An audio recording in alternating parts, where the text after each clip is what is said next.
El día de hoy vamos a hablar de un tema que es el manejo de conflictos en las empresas familiares y tiene que ver con el tema que anteriormente abordamos que se llaman empresas familiares que perduran, donde estuvimos manejando y platicando acerca de los diferentes temas que era importante que la familia discutiera, que precisamente decíamos en la medida en que esos temas sean abordados y acordados, en esa medida pues está de alguna forma blindando la relación familiar para evitar que haya conflictos. Pero el día de hoy quiero hablar justamente de por qué se presentan los conflictos en general, pero el enfoque pues evidentemente es a la empresa familiar y qué podemos hacer para ayudar a solucionar los conflictos. En ese sentido, primeramente presentarles una breve información estadística muy rápida que está tomada de este artículo que se llama The Shocking Cost of Workplace Conflicts y nos dice, miren, que en dinero en los Estados Unidos las pérdidas derivadas de conflictos se estiman anualmente en $359 millones. Solamente en los Estados Unidos ese es el dinero que se gasta, que se pierde, que se deja de ganar justamente por haber entrado en una etapa de conflictos. Y en lo que se refiere a las horas que destinamos de nuestra jornada laboral, fíjense lo que gastan los empleados de oficina. En esta encuesta dicen que destinan más de 2.5 horas a la semana tratando de resolver algún conflicto. O sea que de sus 48 horas laborales, casi 3 horas se les van en tratando de lidiar con conflictos. ¿Pero qué es el conflicto? El conflicto, ya lo decíamos en otra presentación, de acuerdo a lo que nos señala Kenneth Thomas en su libro Introducción al manejo del conflicto, el conflicto simplemente es cuando dos personas tienen dos intereses distintos uno de la otra y se ven como confrontados. Las cosas que a ellos les importan, sus preocupaciones, se perciben por uno y por otro como incompatibles. Y aquí quiero dejar clara la palabra percepción. Hay una percepción de que lo que tú quieres es incompatible con lo que yo quiero, porque de esto voy a estar hablando ahorita en un momentito. Y una primer pregunta, ya una vez que hayamos o que habíamos definido el tema, el concepto de lo que es el conflicto, valdría la pena preguntarnos si el conflicto, de acuerdo a lo que acabamos de ver, es bueno o es malo. Y miren, la respuesta es que ni es lo uno ni es lo otro. Es decir, el conflicto en sí no es bueno ni es malo. Lo que pasa es que pueden haber consecuencias negativas de cómo manejo el conflicto, como pueden también haber consecuencias positivas de cómo manejo el conflicto. Ustedes se preguntarán a lo mejor, pues, ¿cuáles positivas, verdad? Porque cuando hablamos de conflicto yo normalmente visualizo el que dos personas se van a pelear y entonces cómo de eso puede resultar algo positivo. Bueno, hablemos primero de la connotación negativa, de las consecuencias negativas, porque ya decíamos, el conflicto en sí no es ni bueno ni es malo. Lo que es bueno o es malo es el resultado de cómo nosotros los seres humanos manejamos el conflicto. Entonces miren, una consecuencia negativa, como decimos aquí en la presentación, es que puede desencadenar sentimientos de frustración, de hostilidad, de ansiedad hacia la otra persona porque percibimos que pretende el otro afectar en alguna medida mis intereses. Y esto pues va a traer un costo emocional, llámese estrés. Entonces el conflicto mal manejado o el conflicto que lo estoy viendo como que va a desembocar en unas consecuencias negativas, pues a mi salud me trae una preocupación que va a desembocar en estrés. Por otro lado, las partes involucradas en el conflicto, por lo general, se van a negar a cooperar unas con otras, lo cual en un ambiente de trabajo va a llevar a afectar la productividad total del sistema, lo cual pues también sería otra consecuencia negativa. Por otro lado, miren, el conflicto también desvía las energías. ¿Por qué? Porque distrae a las partes afectadas de sus tareas cotidianas. El estar pensando, el estar imaginándome situaciones que puedan ser el desenlace de la situación que no he resuelto de conflicto que traigo con un compañero de trabajo. El que a veces también ya involucré indebidamente, probablemente porque lo hago de una manera indiscreta y involucré a otras personas de la propia compañía porque ya los hice comprar boleto al yo compartirles mi percepción de la situación que tengo con el otro compañero de trabajo, y entonces a veces hago que otros compañeros también tomen partido. Y entonces este chismorreo y este andar distrayéndose con el tema que traemos en cuestión, pues hace que nos distraigamos de las tareas cotidianas. Y por otro lado, miren, el conflicto perjudica las relaciones interpersonales. A medida, miren, que va aumentando el conflicto, cada quien va tendiendo a estereotipar a la otra persona y uno le atribuye ciertas características o motivos o intenciones que tiene negativas. Entonces, es que esa persona siempre la toma en contra mía. Es que esta persona siempre es un negativo. Es que esta persona siempre le gusta dar la contra. Es que este es el conflictivo. Es que miren, no nada más trae esta situación conmigo, ya la ha tenido con tantos otros. Entonces, tendemos a estereotipar. Fíjense cómo una situación que se pudo haber platicado y resuelto satisfactoriamente para las dos partes, si manejamos las energías desviándola en todos estos temas que acabo de mencionar, pues obviamente que implican unas consecuencias negativas, ¿verdad? Pero decíamos que el conflicto bien manejado puede también traer consecuencias positivas, que es donde yo pienso que a lo mejor algunos de los que nos están escuchando pudieran estarse rascando la cabeza y preguntándose a sí mismos, pues cuáles serían esas consecuencias positivas, ¿verdad? Miren, sí las hay. Y esas consecuencias positivas pueden ser: por un lado, el conflicto favorece la cohesión del grupo ante un conflicto cuando es un conflicto grupal, ¿no? Cuando nuestra compañía, nuestro equipo, nuestro grupo va a entrar a competir o a contender contra otro grupo, que esa es una situación, pues obviamente donde uno le quiere ganar al otro y por lo tanto, pues los intereses no son compatibles, o sea, ahí va a ganar uno y va a perder otro. Imagínate que estás en un equipo de básquetbol, no quieres terminar empatado, o en un equipo de béisbol no quieres terminar en un juego empatado, le quieres ganar al otro, o en una ronda de golf igualmente, ¿no?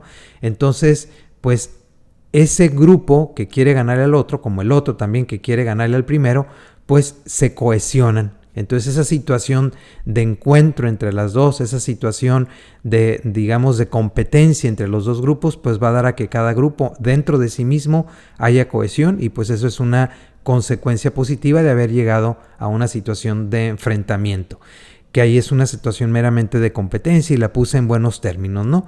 Pero igual puede ser dentro de una empresa, ¿no? Como ahorita, por ejemplo, están las competencias de las empresas farmacéuticas que están tratando de desarrollar lo más rápidamente una vacuna contra el COVID-19. Evidentemente, una está compitiendo contra la otra, la alemana contra la inglesa, contra la japonesa, contra la china, contra las que estén trabajando en las vacunas, pues evidentemente hay una competencia entre ellas y eso pues es bueno. Miren, el conflicto produce un incremento también en el nivel de tensión en el grupo y esto torna más constructivo y creativo porque esta es una tensión positiva. Imagínense ustedes ahorita todas las ideas nuevas disruptivas que han habido a lo largo de la humanidad, ¿no? Y pues si nos vamos a las más recientes, tenemos un Netflix, tenemos un Airbnb, tenemos un Uber, por ejemplo, entre muchas otras ideas disruptivas, ¿no? Unas de las más antiguas que podemos traer a nuestra imaginación es justamente el invento y el diseño del modelo T de Henry Ford, ese primer vehículo automotor que ya no fue jalado por caballos, porque en aquel entonces la mentalidad era que si querías tener más potencia, más fuerza para jalar tu carreta, pues nada más agrégale más caballos a la carreta. Y entonces esa hubiera sido la carrera tecnológica, seguirle agregando caballos a la carreta, mientras que Henry Ford llegó con una idea totalmente disruptiva, de meter unos caballos, pero caballos de fuerza diferentes de los caballos que jalaban las carretas, ¿no? Entonces, esa tensión, ese conflicto, pues crea ese estrés positivo que hace que los que son muy creativos pues produzcan tecnología al beneficio de la humanidad. Por ejemplo, la computadora MacBook. La MacBook, que es una laptop de Apple, vean la última MacBook Pro 2020. Vean el grosor que tiene, el tamaño que tiene, el peso que tiene. Todo eso, aunque ya no vive ahorita Steve Jobs, fue infundido por Steve Jobs. Sus técnicos, sus diseñadores, sus desarrolladores, cuando él les decía que quería unos abanicos que no se calentara la computadora, que quería una mayor capacidad de disco duro, que quería una mayor capacidad de velocidad en el procesador, todo lo que en aquel entonces ocupaba más espacio y se ocupaban diseñar laptops pues más gorditas, más chonchitas para que cupieran los dispositivos dentro de las mismas, él decía, sí se puede, sí se puede. Sus diseñadores les decían que no se podía, que era imposible, y vean ahora cómo es el tamaño de la tecnología que tenemos. Bueno, ese es otro ejemplo más de una consecuencia positiva. El conflicto, miren, también le permite a las partes involucradas clarificar sus posiciones, ¿no? Porque cuando hablan en una buena lid las partes y se pueden escuchar uno a lo otro, pues eso da oportunidad que uno aclare cuál es su posición y el otro también aclare la suya, y a lo mejor de lo único que estábamos hablando era de una mala interpretación de las respectivas posiciones y resulta que ambas posiciones pudiera ser que sí son compatibles. Entonces, miren, el conflicto, decíamos, yéndonos de regreso a la definición de Kenneth Thomas, es dos situaciones que se perciben como incompatibles. Ahorita vamos a ver que el ser humano percibe diferente las cosas uno respecto del otro. Todos los seres humanos no percibimos las cosas iguales. Por lo tanto, si el conflicto depende de un tema de percepción, tendríamos que decir que el conflicto es connatural al hombre. Es decir, si no todos los hombres percibimos de la misma manera, quiere decir que entonces vamos a encontrar situaciones donde las vamos a ver como incompatibles y por lo tanto tenemos una situación de conflicto. Entonces el conflicto no nada más es connatural al ser humano, sino que además es inevitable en nuestras relaciones humanas. Por lo tanto es algo que enfrentamos todos los días, es decir, es parte de nuestra vida rutinaria. Y aquí les pongo esta imagen, miren, y les pregunto qué es lo que ven. A lo mejor algunos de ustedes ya están familiarizados con esta o quizás más con esta otra. ¿Qué ven en esta otra imagen? Les presento las dos imágenes juntas. Tengo muchas otras que son los ejercicios que ya hacemos con las familias, pero aquí les presentamos nada más estas dos. Y probablemente a la izquierda, obviamente todos me van a decir que ven una dama, a la derecha pues ven un caballero, un varón. A la derecha algunos me podrán decir que ven una dama mayor de edad, algunos me dirán que ven una jovencita, a la derecha me van a decir algunos quizás que ven a un hombre mayor de edad, quizás algunos me van a decir que ven a uno más joven, y algunos quizás vean a las dos mujeres y a los dos hombres. Me explico, miren. En esta imagen tenemos al hombre. Del lado derecho les pongo en color azul.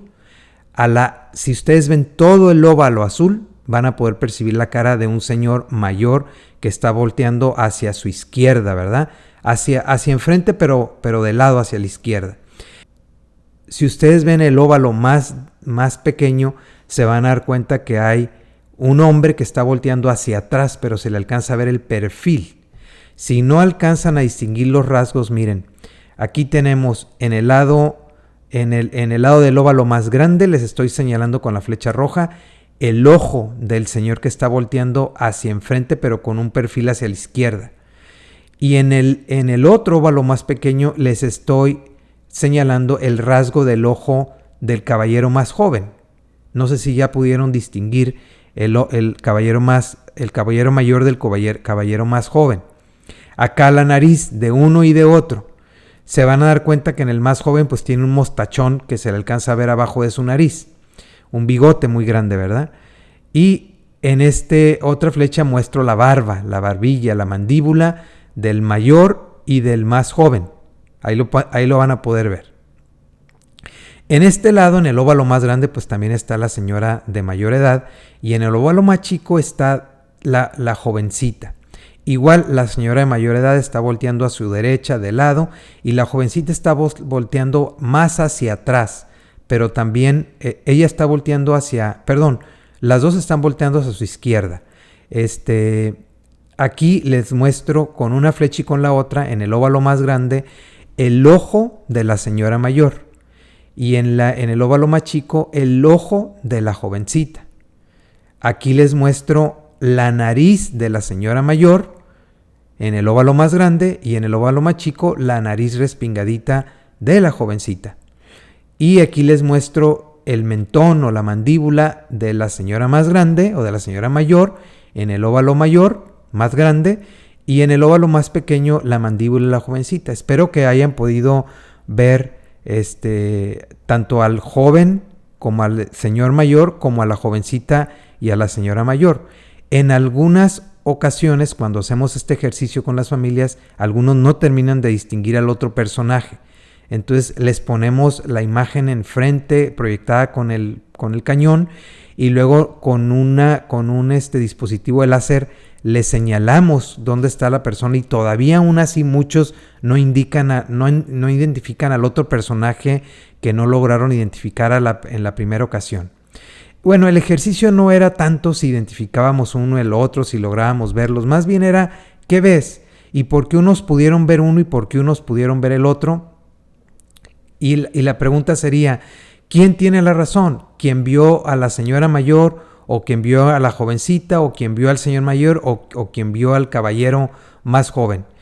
Miren, este es el problema. Nos decía René Descartes que el ser humano cree que el don o el talento que le fue mayormente dotado fue la razón. Y él lo decía con estas palabras: la razón es la propiedad mejor repartida entre los hombres, pues ninguno reclama más cantidad de ella porque todos creen tenerla suficiente. Fíjense nada más. O sea, yo lo que veo, creo que esa es la verdad total y absoluta. Yo tengo la razón. Si tú ves algo diferente que lo que yo estoy viendo, tú estás equivocado, tú estás en un error, tú estás fuera de la razón. Yo soy el que tengo la razón, decía René Descartes. Por eso, si la razón es un talento, pues yo no le pido más de esto a Dios porque creo que ya tengo la suficiente razón. Fíjense cómo somos los seres humanos en cuanto al tema de la percepción. Lo que nuestros sentidos nos dicen que es la realidad exterior, entonces nosotros la vemos como efectivamente una verdad absoluta y como que esa es la realidad exterior y no hay otra. Bueno, pues esto que hace un rato preguntaba yo, ¿por qué unos vieron una imagen? ¿Por qué otros vieron otra imagen? En gran medida, miren, se debe a que los seres humanos tenemos diferentes personalidades con las que ya nacemos. Esta es una teoría de Carl Gustav Jung, que después fue mejor desarrollada por Isabel Myers y Catherine Briggs, madre e hija, y ellas dicen hay 16 tipos de personalidad distintos. Y dentro de esas letritas que ustedes ven en esos cuadros, lo que estoy queriendo representar en cada cuadro es como que cada cuadro es una habitación de una gran casa. Y que entonces ustedes imagínense ahorita cuál es la habitación de su casa donde más prefieren estar. ¿Te gusta más estar en el sillón del cuarto de televisión o en el sofá de tu recámara o sentado en el sillón de la sala o quizás en la cocina o quizás afuera en el jardín? Tú tienes un lugar preferido en el que a ti te gusta estar, en el que te sientes totalmente cómodo, relajado, natural, sin hacer mayor esfuerzo ahí porque ahí te sientes como pez en el agua. Bueno, esa habitación preferida tuya en tu casa, así son los tipos de personalidad. Tú naciste con un tipo de personalidad que quizás si nunca te has hecho el test, pues no sabes cuál es, pero no te das cuenta tampoco que ese tipo de personalidad tú lo ejecutas de una manera automática, natural, porque es la que prefieres de manera innata. Tú ya naciste con esas preferencias de manera innata. Entonces, cada uno de estos cuadritos representa ese tipo de personalidad con el que tú ya naciste y te sientes más cómodo comportándote de acuerdo a esas características con las que tú naciste y que te dan, digamos, un perfil de personalidad. Bueno, dentro de esas características del perfil de personalidad hay una justamente de cómo tomas tú la información que te es presentada, cómo la tomas, cómo la analizas. Y en estos perfiles de personalidad encontramos que las personas hacemos procesos mentales, procesos internos diferentes de cómo vamos a discernir sobre la información que nos es presentada del exterior. Y quizás tú que me estás viendo haces un proceso diferente del mío. Y eso va a hacer que cuando a ti se te presente la información, tú descartes o deseches cierta información porque quizás para ti no es relevante para el análisis. Quizás yo descarto otra y me quedo con otra que para mí es relevante. Entonces, aun y cuando a ti y a mí nos presentaron la misma información, resulta que por nuestras personalidades, por nuestras formas de analizar la información, tú prestaste más atención a unos detalles de la información y yo le presté más atención a otros detalles de la información. ¿Y qué hizo eso? Pues que tú percibieras las cosas de una manera llegando a una conclusión, que yo percibí las cosas de otra manera llegando a otra conclusión, que quizás no es la misma conclusión. Porque esto hace que cuando vemos tipos de personalidad diferentes analizando un mismo tema, que tú tengas unos puntos ciegos y yo tengo otros puntos ciegos. Entonces esto es natural, señores. Esto es natural que vayamos a tener percepciones diferentes. Por esto percibimos diferentes. Y entonces ahí tenemos, miren, que un tipo de personalidad, tú lo pones en el bosque y él va a ver nada más los árboles. Se va a fijar mucho en los detalles. Va a ver los árboles. En cambio, a otra persona diferente, con un tipo diferente, así se les dice, tipos de personalidad, un tipo, type, le dicen en inglés, quizás él lo que vaya a ver es todo el bosque completo. Él no se va a poner a prestar atención a cada uno de los detalles de los árboles, la altura de los troncos, el grosor de los troncos, la separación de uno y entre otro. Él puede ver patrones y él puede ver, por ejemplo, que a lo largo del bosque hay un camino que va zigzagueando y entonces que ese camino viene a lo mejor de un sentido que es el norte hacia el sur. Entonces él percibe cosas que no puede percibir el otro. Y entonces aquí la pregunta es, ¿quién está bien y quién está mal? Y la respuesta es la que ustedes ya tienen.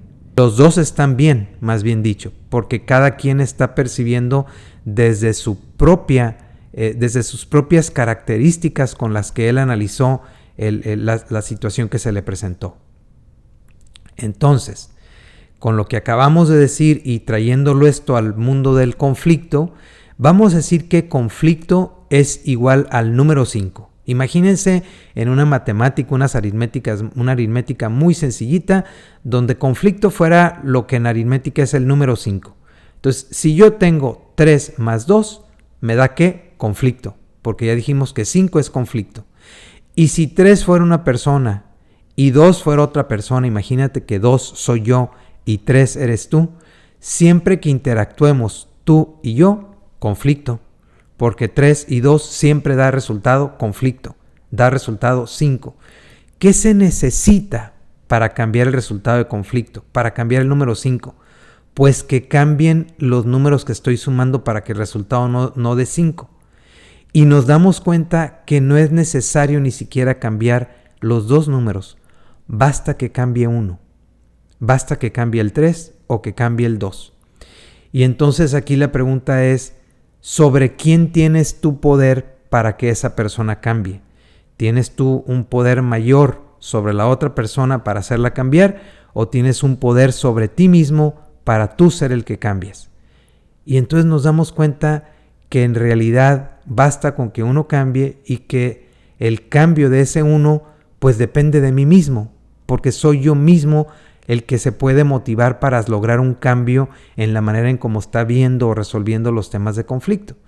Y a esto, miren, le llamamos un gesto de buena voluntad, cuando uno solo es el que decide cambiar, no quiere decir que le voy a dar la razón al otro, pero a lo mejor me voy a poner más en los zapatos del otro. A ver, platícame, a ver, explícame más a detalle, a ver, dime desde qué punto de vista estás analizando el problema, qué estás viendo que yo no esté viendo, dame los elementos de juicio que tomaste en cuenta. O sea, esa escucha empática, pues ya es un cambio. No quiere decir que necesariamente le estoy dando la razón, pero yo soy el que salí de mi necedad para justamente abrirme a poder hacer una escucha empática o una escucha atenta, una escucha activa.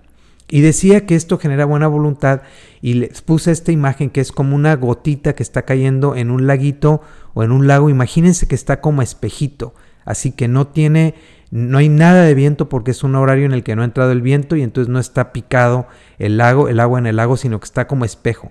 Y cae una gota en medio. ¿Qué pasa cuando cae una gota en un lago que está así? Pues se van haciendo unas ondas, ¿no? Entonces, cuando yo cambio en mi forma de conducirme, en mi forma de ver las cosas, en mi forma de relacionarme, lo que va a pasar es que se van a crear estas ondas que van a alcanzar al que está a la orilla, van a alcanzar al otro.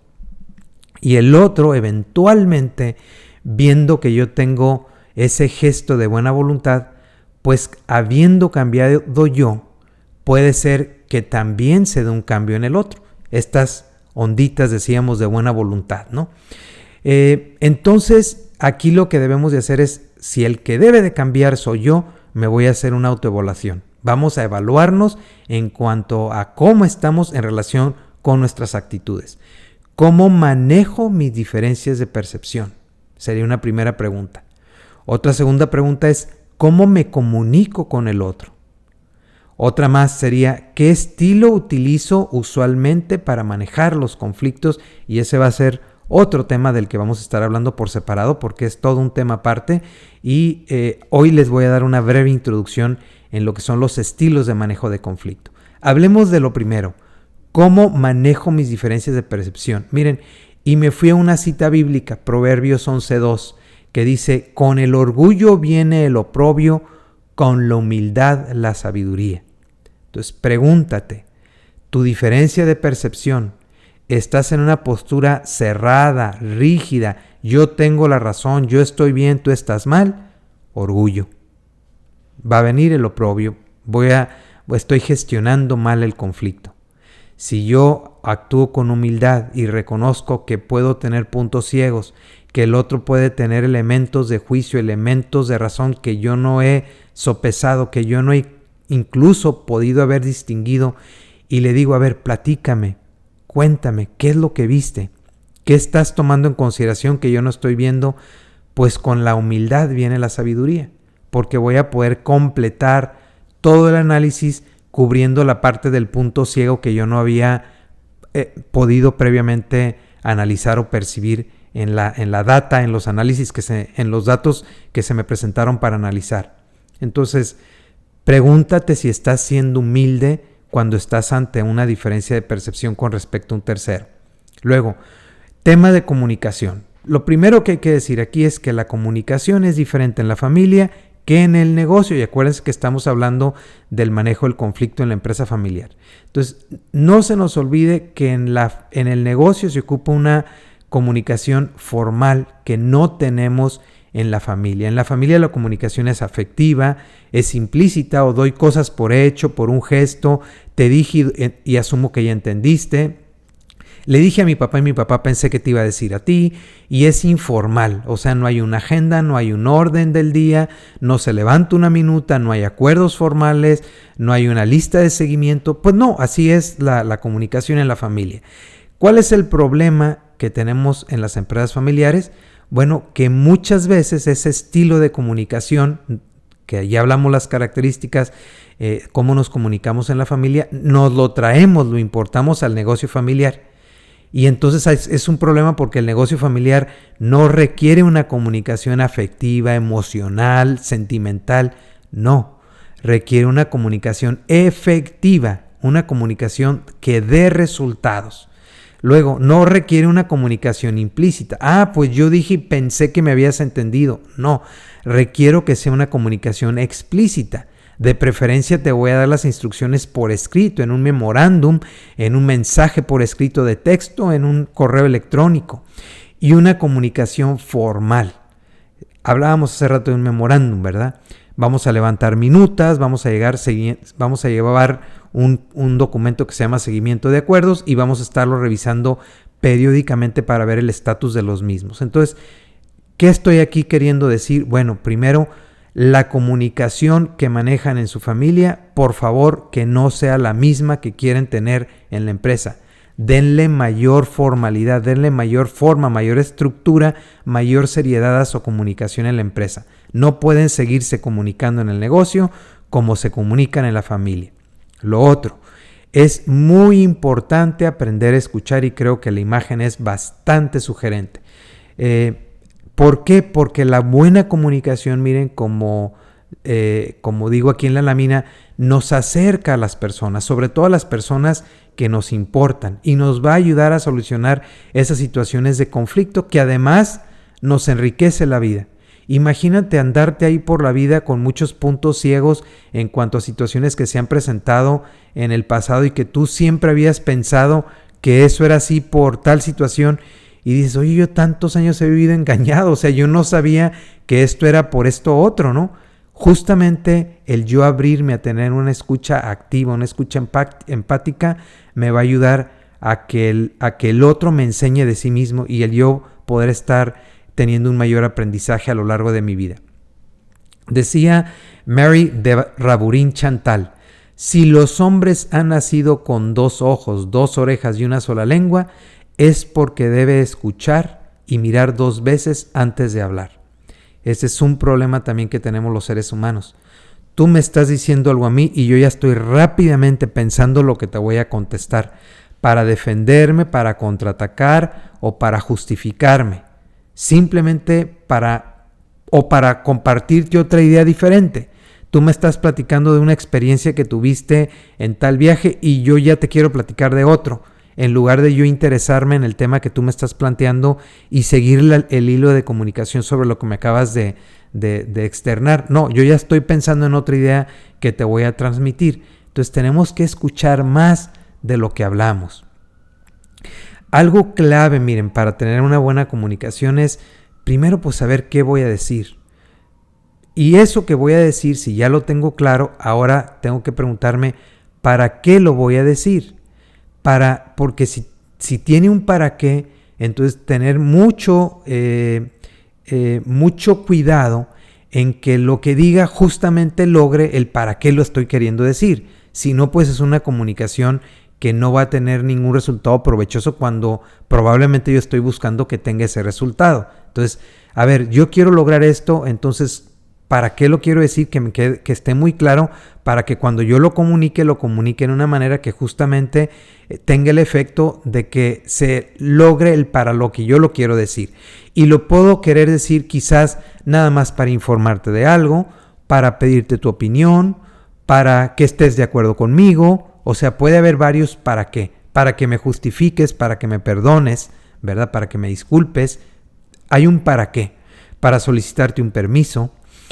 Entonces, si yo ya sé el qué y el para qué, ¿cómo lo voy a decir? ¿Cómo lo voy a decir?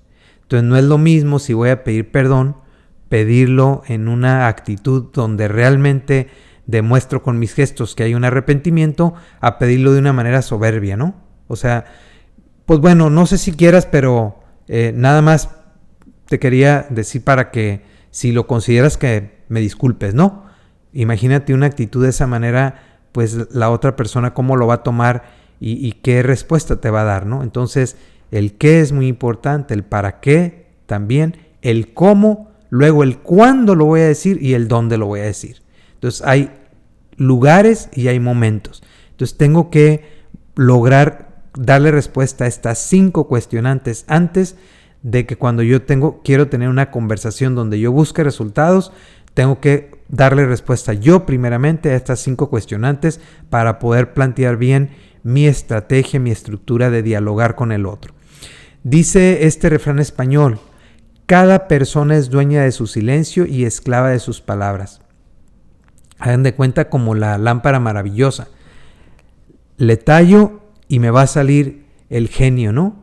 Entonces, si no le tallo, pues el genio está dentro de la lámpara. Si le tallo, el genio está afuera y entonces él me va a conceder unos deseos supuestamente en esta historia de la lámpara maravillosa, ¿no? Entonces, ahí hay una persona que tiene el control, que es el que tiene la lámpara, que es el que le talla la lámpara, y hay una persona pues que es esclavo de él, que es el genio.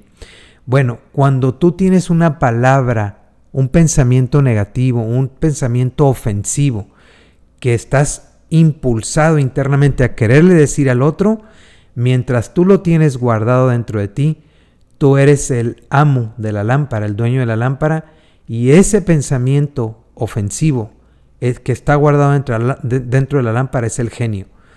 Cuando tú lo sueltas, tú te convertiste en el esclavo, y la palabra que dijiste se convirtió en el amo. Es decir, ya no le puedes dar para atrás. Si ofendiste a alguien, si le dijiste algo a alguien, si le dijiste algo negativo a alguien, algo ofensivo, ya no lo puedes reparar al 100%. Es como si agarraras una hoja de papel y la haces toda así, bolita.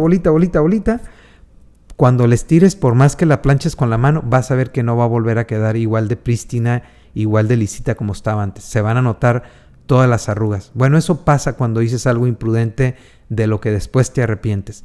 No es lo mismo que hubieras pensado antes de haber dicho, ¿es prudente lo que voy a decir? No es prudente. ¿Para qué lo voy a decir? Mejor me lo guardo. Abraham Lincoln decía, medir las palabras, porque entonces lo que yo estoy diciendo, mide lo que vas a decir. Pero ese medir lo que vas a decir, decía Abraham Lincoln, no es necesariamente endulzar su expresión, sino haber previsto y aceptado las consecuencias de ellas. O sea, mide tú las consecuencias que vas a tener y entonces tú vas a decidir cómo lo dices. Por eso decíamos, ¿qué, para qué, cómo? ¿No? Aparte del cuándo y el dónde. Bueno, y lo otro, miren, que ayuda mucho, pues es la técnica del parafraseo, que consiste en regresarle a la otra persona, pero con mis propias palabras, lo que ella me acaba de decir. Y esto genera mucha empatía con la otra persona y sobre todo un sentimiento en el otro de que estoy teniendo yo hacia él una escucha atenta, una escucha activa. Entonces, si él me dice, fíjate que el fin de semana estuve en tal parte y se me ocurrió llevar unos cobertores y ponerme en la arena, estaba bonito el clima y estar ahí con la familia, y llegó la autoridad y me sacó de la playa porque dijeron que no podíamos estar ahí dado la situación de que estamos en semáforo rojo actualmente en nuestro estado. Ya me lo dijo de esa manera. ¿Qué quiere decir parafrasear? Parafrasear, normalmente un ejemplo de parafraseo pudiera ser este. Si te entiendo bien, entonces me dices que para tener un momento de esparcimiento tu familia y tú decidieron irse a la playa, y que estando en la playa llegó la autoridad y les llamó la atención que diciéndoles que en torno a la reglamentación que está ahorita vigente, pues era prohibido que estuvieran ahí. Fíjense, es lo mismo, pero con diferentes palabras.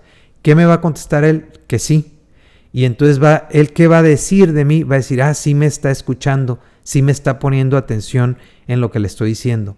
Bueno, el parafraseo se utiliza, en muchas áreas, por ejemplo, se utiliza mucho en terapia, pero en la relación para mejorar la comunicación, miren, me va a servir, uno, para que el otro sienta que le estoy poniendo atención, se dé cuenta que le estoy poniendo atención, pero también me va a servir a mí para confirmar de verdad que lo que me está diciendo lo estoy entendiendo bien, porque no quiere decir que porque voy a parafrasearle es que ya le había entendido bien. No, también me va a servir para confirmar que lo que me dijo es lo correcto como me lo dijo y como yo lo entendí. Entonces, la técnica del parafraseo, muy importante utilizarla. Y vamos al tema de los estilos de conflicto, ya casi para cerrar la presentación. Miren, allá en los años 70, Kenneth Thomas y Ralph Killman identificaron que había y hay, hoy por hoy, así se manejan 5 estilos para lidiar con el conflicto, para manejar el conflicto. Y así se ha quedado en la teoría de manejo del conflicto, estos 5 estilos de manejo de conflicto de estos dos estudiosos, de Thomas y Killman. Ellos argumentaron, miren, que las personas suelen tener un estilo preferido para lidiar o para manejar el conflicto, que va desde un estilo asertivo hacia un estilo pasivo en la gestión de conflicto. Vean ustedes que asertivo está escrito con S, porque no es de acertar, no es de dar en el blanco. Asertivo quiere decir el lograr mis objetivos, el salirme con la mía.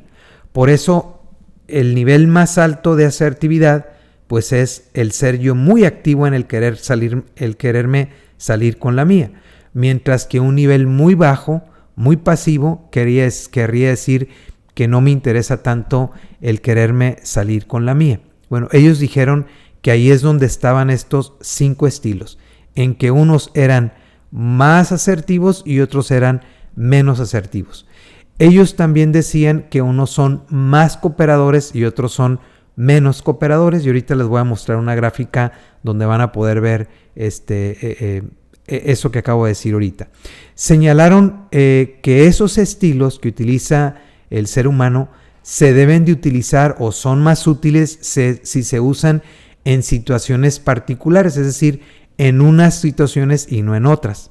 Entonces decían, hay 5 estilos y los 5 estilos se deben de saber manejar porque cada estilo se debe de aprender a manejar en una situación versus otras diferentes. Es decir, para cada situación diferente hay un estilo diferente de conflicto, de manejo de conflicto que debo de aprender a utilizar. Para el que me esté escuchando y es un golfista, pues me va a entender que hay tú traes diferentes bastones en tu bolsa de golf. Bueno, en un hoyo que es un par 5, normalmente vas a salir con un driver, ¿no? Algunos salen con la madera 3 porque no le pueden pegar bien al driver, pero no vas a salir con un pitching wedge o con un putt o con un putter en un par 5. Como igual, si estás adentro del green, no le vas a pegar con un pitching wedge o con un driver, le vas a pegar con un putter. O si estás en la trampa, no le vas a pegar con un driver, le vas a pegar con un sandwich. Entonces, así como cada bastón tiene una función y lo vas a utilizar en una circunstancia especial, exactamente cada uno de los 5 estilos para manejo de conflicto, imagínense ustedes que es como un bastón de golf y lo vamos a utilizar para una situación especial de conflicto que se nos presente. Y ahí tenemos, miren, los 5 estilos. Tenemos el estilo competidor, que es muy asertivo, obviamente, pero no cooperativo, donde, fíjense, la asertividad es la flecha que va de abajo para arriba. Y como dice, no asertivo, asertivo. Y la cooperación es la flecha que está en la parte de abajo, que dice no cooperativo, cooperativo. Entonces, el competidor va a decir, yo gano, tú pierdes. En cambio, el elusivo, el que elude, dice, yo pierdo, tú pierdes. O sea, no me interesa ser asertivo, no me interesa tomar mis metas, pero como tampoco soy cooperativo, ni tú ni yo. Fíjense, en cambio, el colaborador es el que es totalmente asertivo, pero totalmente cooperador o cooperativo. Yo gano, tú ganas. En cambio, el complaciente es, yo pierdo, tú ganas. Ustedes dirán, caray, Armando, ¿a poco habrá alguien que hay un momento dado donde le convenga ser complaciente? Claro que sí. Imagínate cuando tú dijiste una palabra ofensiva hacia alguien o hiciste una actitud dañina hacia alguien, tu situación de reacción debe ser de pedir perdón, de reestructurar la relación con esa persona. Entonces vas a ser complaciente, vas a hacer cosas quizás que él no te pida, vas a hacerle favores también quizás que él no te haya solicitado. ¿Por qué? Porque entonces tú estás buscando el restablecer la situación con él y ahí va a convenir manejar una actitud de yo pierdo, tú ganas. Y hay una en medio, miren, que se llama concesivo, donde se dice, yo gano, pero gano menos, es decir, yo gano poco, pero tú también ganas poco. Ganamos los dos, pero los dos hacemos concesiones y ganamos menos. De esto les voy a estar hablando en otro video donde estamos hablando de los 5 estilos de manejo de conflicto, cuándo se utiliza cada uno, cuándo conviene usar uno, cuándo no, y cómo hay que usar uno respecto del otro. Bueno, finalmente, las soluciones para manejo de conflicto podemos tener de 2. Ahorita hablé de manera muy general cómo manejar el conflicto, es decir, cómo me comporto yo ante la percepción diferente, cómo estoy manejando la comunicación, cómo me estoy comunicando y qué estilo de manejo de conflicto es el que yo estoy utilizando y cuáles son los que me está faltando hacer uso de ellos, que de eso vamos a estar hablando, ya les decía, más adelante. Y entonces podemos decir, después de lo expuesto, es que hay unas medidas preventivas que podemos implementar en las empresas familiares para poder evitar o blindarlas hacia el conflicto, que son pues elaborando un protocolo donde vengan todas las reglas del juego, que es lo que le llamamos un protocolo familiar, y que de ahí se van a disparar muchos otros acuerdos y muchos otros instrumentos de tipo legal, formalizando y echando a volar y a funcionar nuestro consejo familiar para separar los asuntos de familia de los asuntos del negocio, y justamente por ello mismo es que vamos a echar a volar también un consejo de administración, siendo este segundo muy importante porque ahí vamos a empezar a manejar temas justamente de la gobernanza del negocio familiar y también eventualmente involucrando a terceros que traigan ideas profesionales y diferentes a las que tiene la familia para manejar su propia empresa familiar. Estas son algunas nada más de las medidas preventivas. Hay muchas otras que inclusive algunas de ellas ya están tratadas en los demás videos. ¿Y qué pasa cuando ya el conflicto está, cuando ya el conflicto se presentó, cuando la situación ahí está? Pues tenemos dos formas todavía de manejarlo. O sea, ya las medidas preventivas no funcionaron, entonces tenemos ya el conflicto encima, pues vienen las medidas correctivas. Y entonces ahí tenemos uno que podemos manejar el sistema tradicional, que es me voy con un abogado, metemos la demanda ante un juez o ante la autoridad que competente, y entonces pues esta es una acción judicial. Esa, digamos, es la normal que todo mundo utiliza para manejar sus conflictos. Pero aquí estamos hablando de que estamos buscando tener una relación de largo plazo, que son los objetivos en las empresas familiares. ¿Cómo hacemos que la empresa sea longeva, pero que también la armonía familiar se mantenga a largo plazo? Y entonces, en lugar de las medidas judiciales, tenemos los métodos alternativos para la resolución de controversias. Uno de ellos es la mediación y otro es el arbitraje. En otro video también estaremos hablando del arbitraje. Pues espero que el tema les haya resultado de interés, que alguna de estas ideas las puedan aplicar en su familia. Les deseo que tengan una excelente semana. Paz y bien.